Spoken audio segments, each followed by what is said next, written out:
Bom, continuando. Vamos ver se eu consigo, usando operações matemáticas simples que a gente aprendeu com convolução, se eu consigo obter algum circuito mais eficiente. A eficiência aqui que a gente vai abordar é se eu consigo reduzir o número de componentes. Tá? Então, vou fazer aqui algumas marcações. Note, eu tenho X como entrada, alimentando um grande bloco que produz o W. Esse W alimenta um grande bloco para produzir o nosso Y. Ok? Vou chamar esse bloco de H1, esse bloco de H2.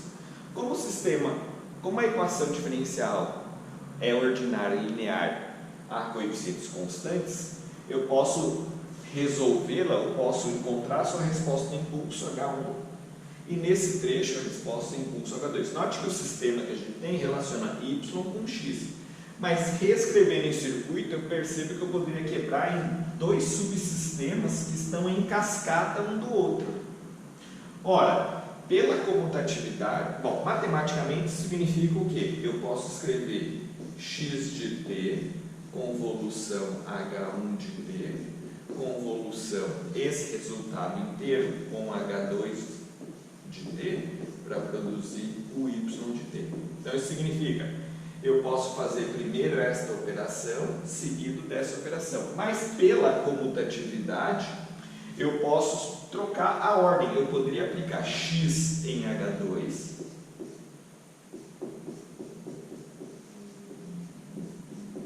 e esse resultado alimentar por convolução H1 de T e produzir o Y.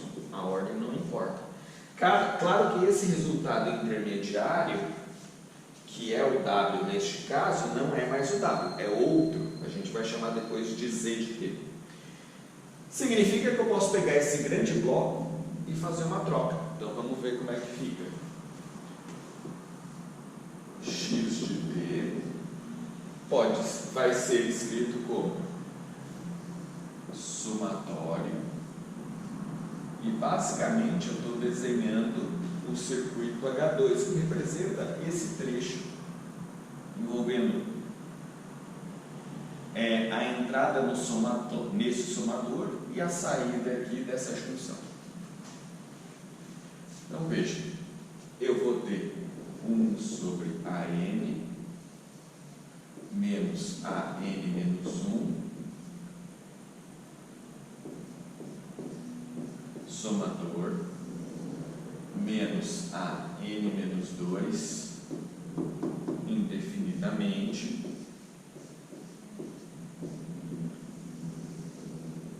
menos A0 menos A1. Ou seja, transcrevi aqui, me desculpe, escrevi o menos aqui. Então no vídeo anterior só fazer essa correção, por gentileza. Bom, terminado isso, agora eu vou transcrever este lado. Lembrando, o resultado que eu tenho puxando um fio aqui é Z. Eu resolvi esta parcela aqui do meu circuito. Bom, continuando, agora eu vou transcrever essa segunda, H1. Ora, o que eu tenho vou alimentar um somador que vai produzir o meu Y. E com integradores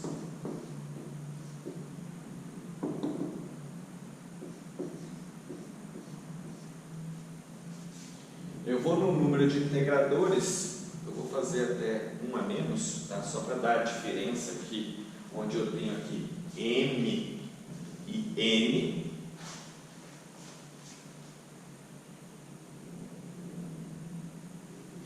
Até aqui, né? Aqui eu tenho, então só BN menos 1 e vamos aqui BN menos 2 e nesse ponto vamos dizer que eu tenho meu B0, só para dar diferença aqui em quantidade de N e quantidade N, ambos maiúsculos, certo? Ora, essa é uma outra representação que faz exatamente a mesma coisa se eu pensar em y e x. O resultado é o mesmo, internamente ele opera um pouco diferente. Bom, vou aproveitar esse circuito porque eu vou notar o seguinte: já que eu tenho Z e tenho Z, é um fio e é tensão, quando eu integrar, eu vou ter a tensão aqui, que é a integral cumulativa de Z, igual à tensão aqui.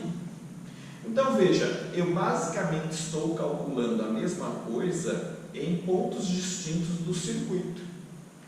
Já que eu vou usar Ampiop, e Ampiop tem uma relação de impedâncias que permite eu simplesmente puxar tensões até um certo limite, mas a gente está pensando teórico, puxar tensões e alimentar outras seções de outros circuitos sem afetar o produtor dessa tensão, eu vou reescrever o circuito unificando essa parte interna.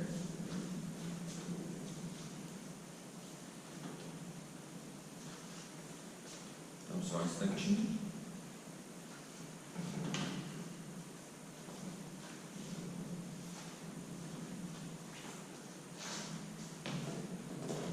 Então, eu vou ter tensão X alimentando o meu somador,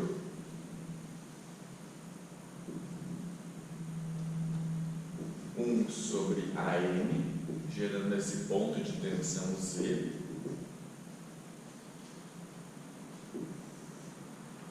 BM, alimentando agora o somador,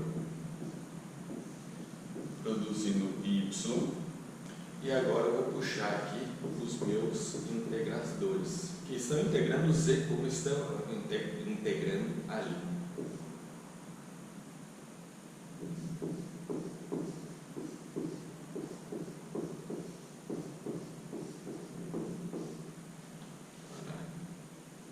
Similar. Então, continuo indefinidamente até chegar num ponto, último integrador. Lembrando que eu tenho N maior do que M maiúsculo, então vou ter N maiúsculo integradores. Como eu fiz outrora, menos a N menos 1, menos a N menos 2, menos A1, menos A0. E se eu multiplicar por Bm menos 1, Bm menos 2, e considerando a diferença entre M e N, vou colocar B0 aqui para ficar equivalente.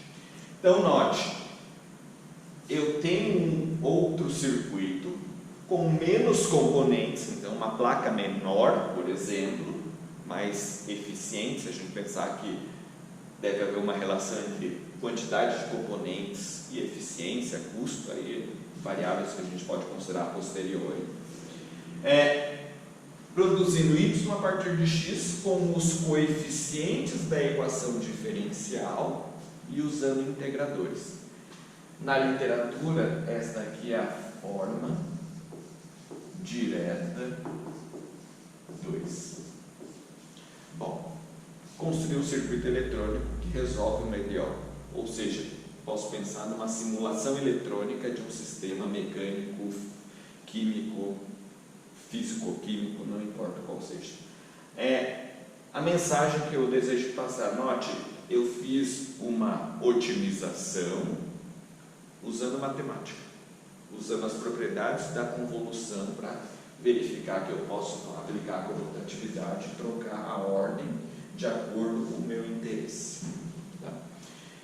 Os coeficientes, novamente, que não existem na EDO, que são zero, vão simplesmente significar uma remoção, porque eu vou estar multiplicando por zero, não é curto, eu vou estar multiplicando por zero. Multiplicar por zero é circuito aberto. Tá? A gente vai fazer uns exercícios depois na sequência.